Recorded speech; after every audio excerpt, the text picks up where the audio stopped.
เฉลิมฉลองวันชลประทานแห่งชาติและวันซักยากันพยาธิสัตว์แห่งชาติ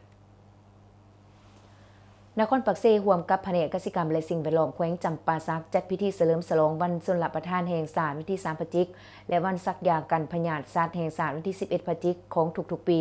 พิธีจัดขึ้นในวันที่14พฤศจิกายน2025ที่บ้านพุ่นสิงห์ไข่นครปักเซแขวงจำปาสักให้เกียรติเข้าร่วมของทานพิมพรพันดานุวงศ์รองประธานคณะกรรมการปกครองแขวงฐานคำนิลวงศ์หัวหน้าแผนกกสิกรรมและสิ่งแวดล้อมแขวงฐานสุขวิสัยศรีสมหวังประธานกรรมการปกครองนครปักเซ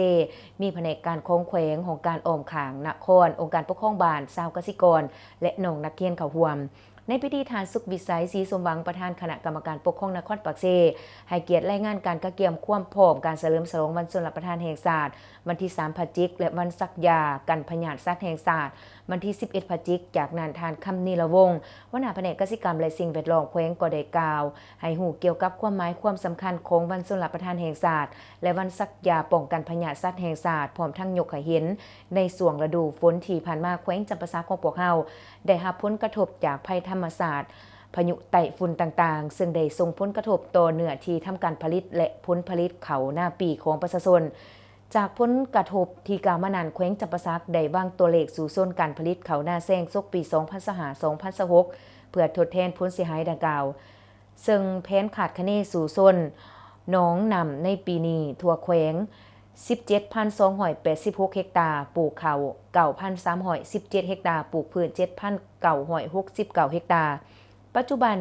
โครงการชลประทานที่สามารถนำใส่ได้ทั้งหมด121โครงการในนั้นจักสูบนำโดยไฟฟ้าจำนวน63โครงการสามารถสนองนำให้เนื้อที่ผลิตได้ 4,319 เฮกตาร์ไฟนำล้นจำนวน42โครงการเนื้อที่ 1,468 เฮกตาร์อ่างเก็บน้ำจำนวน13โครงการเนื้อที่245เฮกตาร์โครงการฝนฝอยจำนวน3โครงการเนื้อที่42เฮกตาร์ชลประทานปวงชนจำนวน 5,322 ครอบครัวเนื้อที่ 11,212 เฮกตาร์เว้าเฉพาะอยู่นครปักเซมีโครงการชลประทานที่นำใส่ได้3โครงการสามารถสนองดำในเนื้อที่ผลิตได้138เฮกตาร์ในนั้นโครงการชลประทานบ้านพุ่นสิงห์ไข่เวิร์นปากกวางสามารถสนองนำในเนื้อที่ผลิตได้72เฮกตาร์นอกนี้เวียกงานซักยาป้องกันพยาธิสัตว์ก็ถือเป็นเวียกงานที่สำคัญหนึ่งเพื่อปลูกจิตสำนึกให้ปวงชนเอาใจใส่ขบวนการดังกล่าวอย่างกว้างขวางโดยปฏิบัติตามทิศนำเอาการป้องกันสัตว์เป็นตนและเอาการปิ่นปัวเป็นสำห้องในปัจจุบันทั่วแขวงมีสัตว์เลี้ยงทั้งหมดควาย 148,000 กว่าตัวงัว 184,000 กว่าตัวหมู 349,000 กว่าตัวแบะ 42,000 กว่าตัวและสัตว์ปีก 9,442,000 กว่าตัวโอกาสนี้ท่านพิมพรพันดานุวงศ์ห้องประธานคณะกรรมการปกครองแขวงให้เกียรติมีคำเห็นเปิดการเฉลิมฉลองวันชลประทานแห่งชาติและวันซักยากันพยาธิสัตว์แห่งชาติอย่างเป็นทางการร่วมลั่นของเก่าบาท